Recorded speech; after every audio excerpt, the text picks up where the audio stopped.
Hi, this is Dan Sullivan, and welcome to the next episode of Exponential Wisdom. This is a topic that in the very short-term future, Peter, is simply going to affect every single human being on the planet. And the reason is the basis of all life on the planet is energy, and we've had energy transformations over the last couple of centuries, each of them. It was like the end of one Monopoly game and the beginning of another, where all the pieces have to go back in the box. And this is, no question, will be the big one because it brings all the 6D factors to the whole issue of energy, and that is the impact of solar energy as we go forward and how fast the progress is being made in solar energy, and then some of the predictions that you're actually making and others are making about the sudden transformation of the energy foundation on the planet to solar power. Yeah, if we look back historically at what's powered society, going back to the caveman days, we would gather firewood and make a fire, and that used to cook food, and that was huge. That was huge in human history. Yeah. Protein, energy. And then I would say, what came next, Dan? Was it the water wheel, probably? Well, actually, it was slave labor and animal labor. Massive armies of slaves, for one thing, and then the use of animals. Horsepower. Horsepower. The word is still with us, so it must have been important, you know. And then, of course, water and wind, because sailing was mastered. But there was long time period before you get to one which is actually a technology-produced one, and that's, you know, where... Steam. The steam engine, right, that led the Industrial Revolution. Yeah. Steam-powered factories and steam locomotives, right? And then driven by coal, by the way. Coal was the great breakthrough. Yes, exactly. In England had enormous reserves of coal that were fairly readily available, and they were a compact country that had a big population, and so all those factors came together.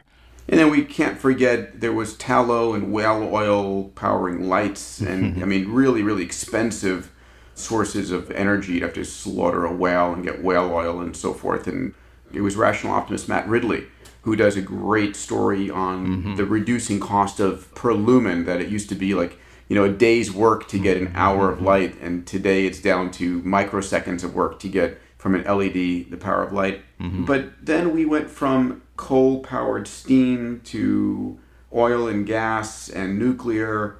It's interesting, I talk about this a lot, that energy is not really scarce on the planet.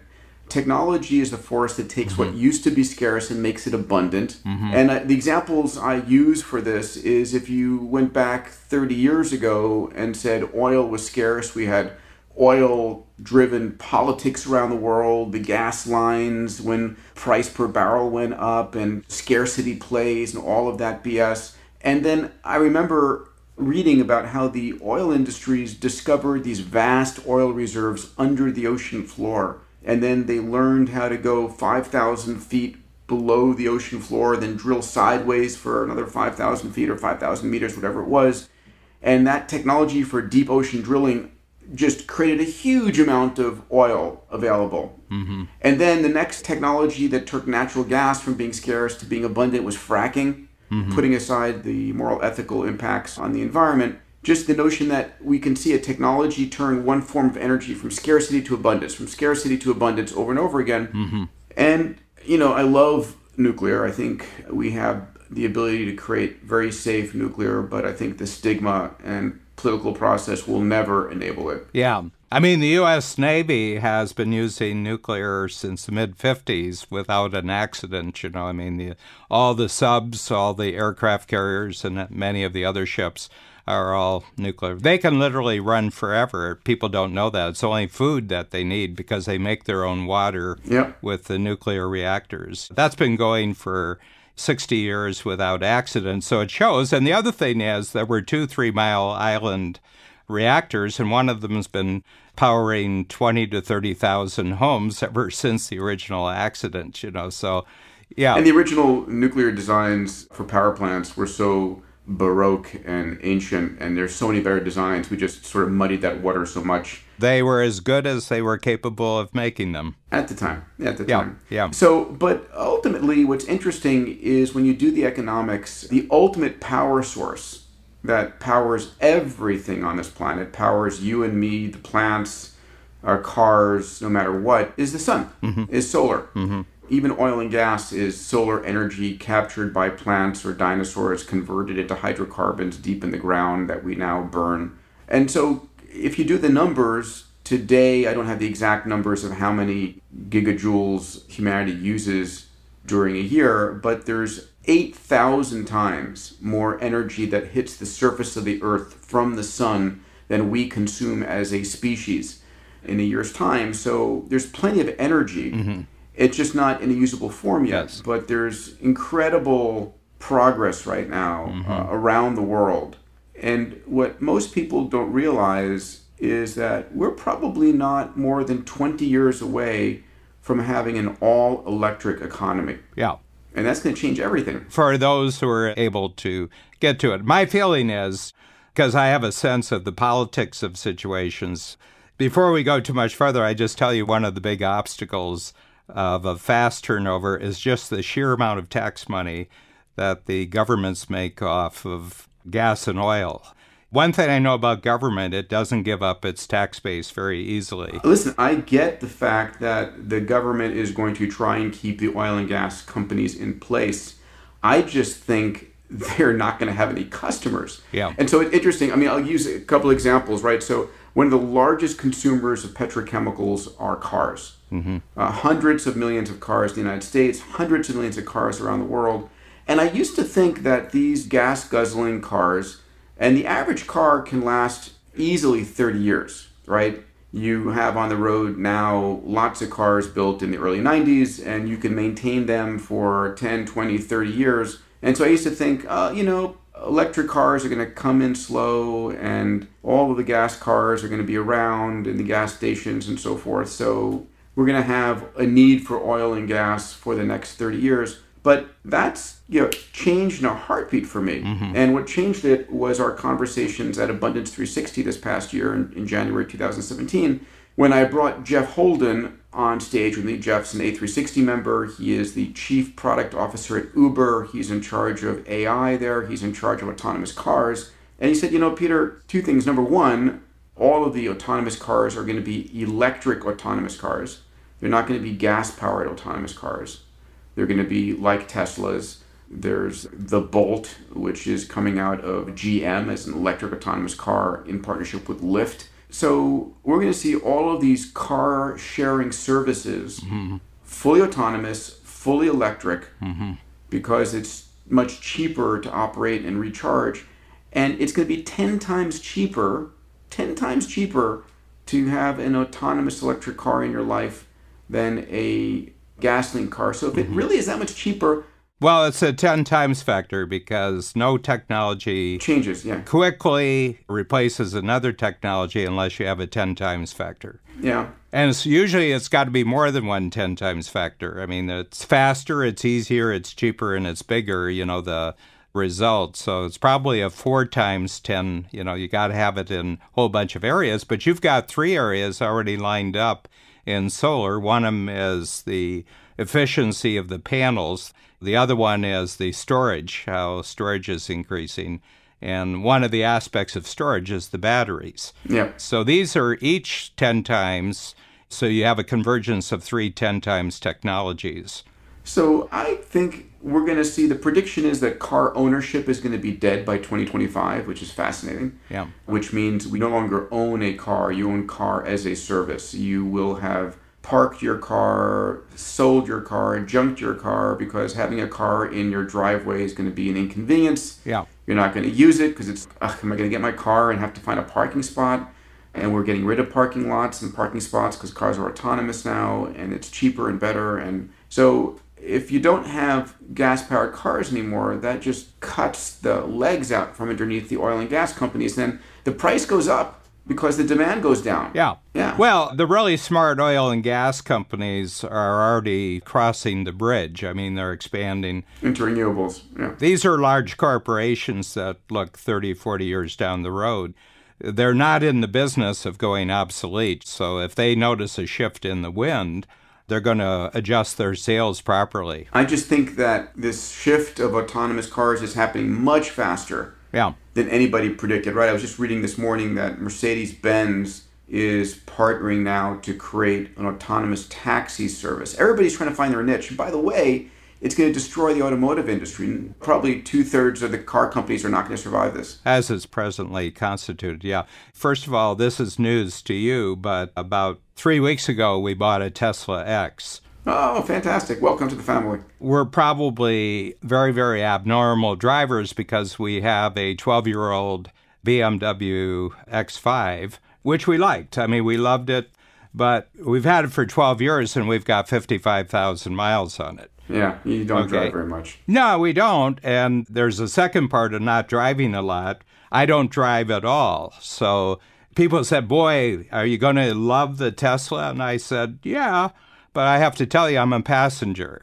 Well, eventually we're all going to be passengers. So if you just got one of the new Model X's, it's got on board 12 ultrasonic sensors, 8 cameras, an NVIDIA supercomputer, and Tesla can flip on full autonomy to level 5 autonomy. And hey, it's great.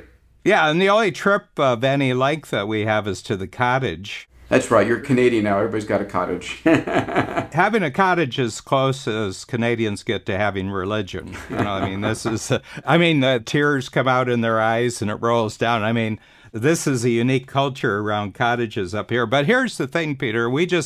First of all, our car is always filled up because we just have a recharger in the garage. So at night you do that. Usually it's accounting for the fact that we drove 12 miles the day before. We're putting a 220 up at the cottage too. But it's very interesting. A restaurant very near us in cottage country is putting in chargers right in the parking lot. Again, it's one of the things that I pick up on because it's not a real popular destination in cottage country, but they're picking up on something. Or they're really smart. They're like H&R Block teaming up with Watson. They're going to have people with Teslas driving 50, 60 miles to come to this restaurant, you know. And marketing always plays a real part in everything. You've got to create an image in people's minds that they're on the cutting edge here, that this is the way things are going. But I agree with you. You know, I've been slow to get on board with what you were talking about, but you know, I've just been looking at it, and I totally believe in the application of Moore's Law to more and more things, especially backed up with artificial intelligence and deep data and everything like that. I have a feeling that this is the winning game, and it'd be interesting, but I think it's really hard to predict who the winning players are in the new winning game. So a couple of interesting data points, and I'm just looking for one of those data points right now. We're starting to see a lot of countries like Costa Rica and Denmark announce that they've been at 100% renewables, either solar or wind. And that's pretty amazing, where nationally people are saying we're going to make a government commitment not to keep taxing ourselves on oil and gas, but we're going 100% renewable. The other thing, there's this article that I wrote this blog on that one of the California energy providers, the California Independent Systems Operator, reached an all-time high of 57% from renewables, and they're on target to blow away their goal of getting to 100% renewables in the next 15 years. And then we just had a brand new record set this week on solar energy conversion, the efficiency of converting solar to electricity at the photovoltaic panel. It was like at 27%, but at a mass producible solar panel. And then the thing that I'm excited about is, you know, I fly my own plane and I'm a member of the Hyperloop One board, and we're building the test facilities out in Las Vegas. And so when I fly from Santa Monica to Las Vegas, I look down, and along the desert as I'm going, I see all of these large photovoltaic farms that are converting sunlight into energy, electricity on the photovoltaic effect, and then these solar thermal farms with these large arrays of mirrors pointing the solar energy at typically a molten salt and driving a turbine, and it's incredible.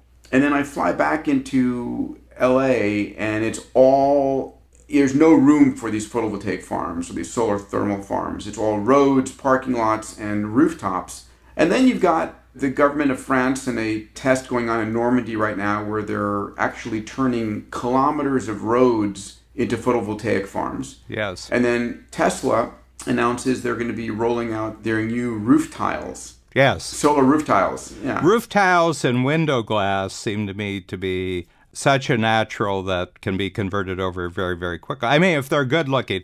I don't like about solar is I find the panels on top of the house is aesthetically not very pleasing the way they've been up until now. And I would never do it because it's like me riding a Segway. I look like a dork, you know. Good idea, but man, not cool. But we just built a brand new house and we have sort of a growing compound here in Toronto.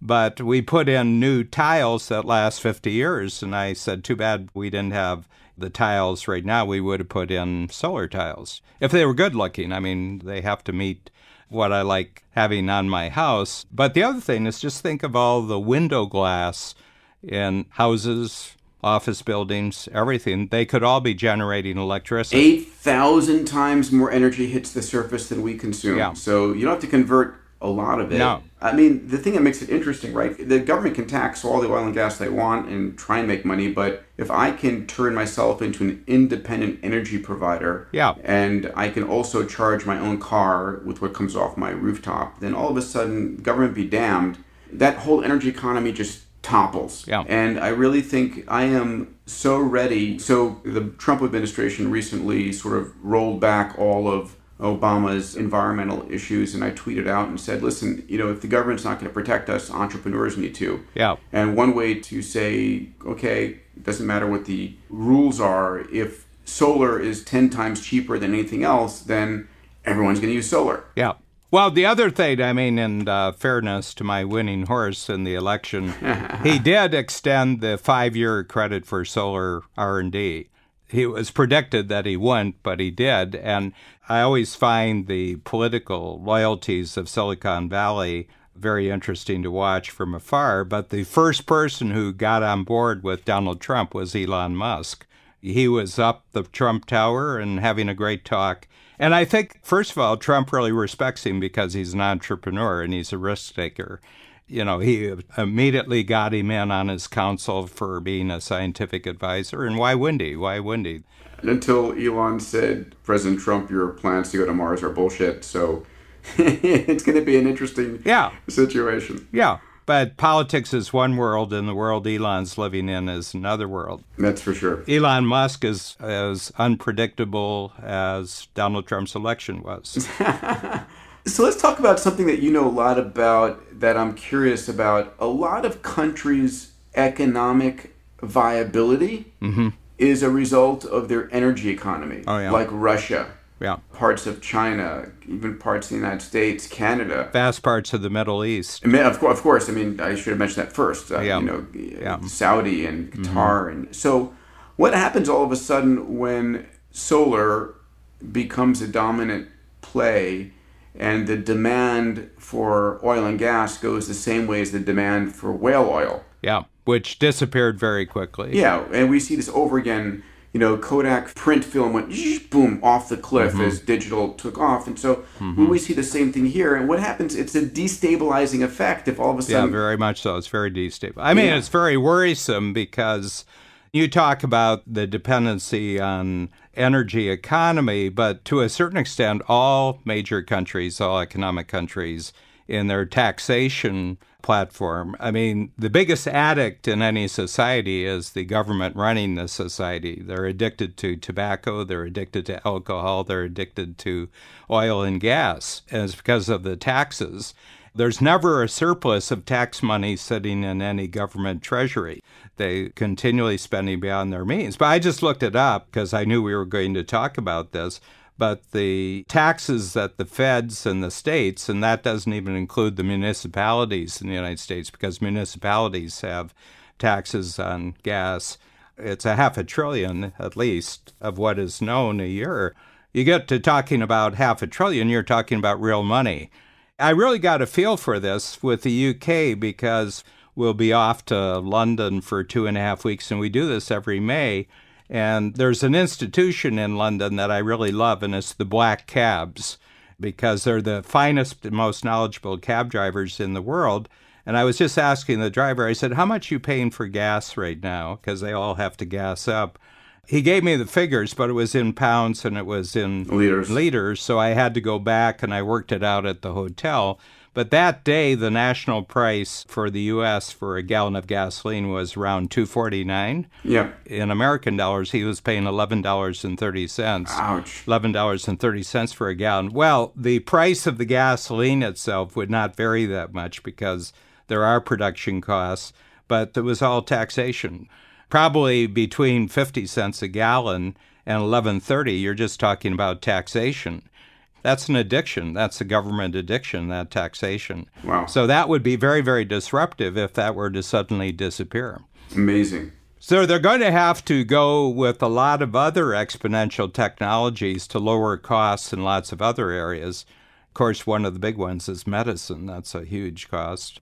You know, a curse in Chinese is, may you live in interesting times. And so as disruptive as it may have seemed over the last decade or 2 decades, I think the disruptions ahead they're much more on major geopolitical level. And there's going to potentially a shift, and I think about this, that the world's poorest countries are the world's sunniest countries. Yes. Africa, Central and South America. So the ability to all of a sudden have an abundance of energy, a squanderable abundance of energy to drive your economy.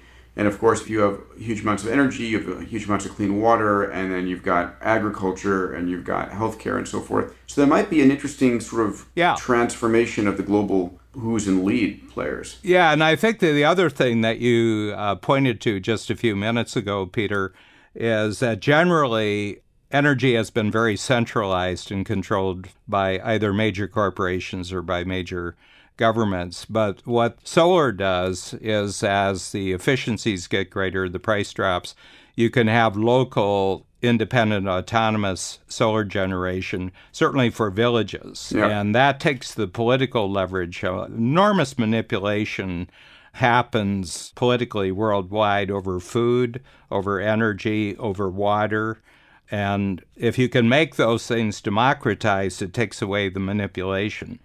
It really is. In one sense, this is giving yourself abundant, clean energy makes the adjacencies all possible. And this is an area that I know you have a great deal of interest in. Mm-hmm.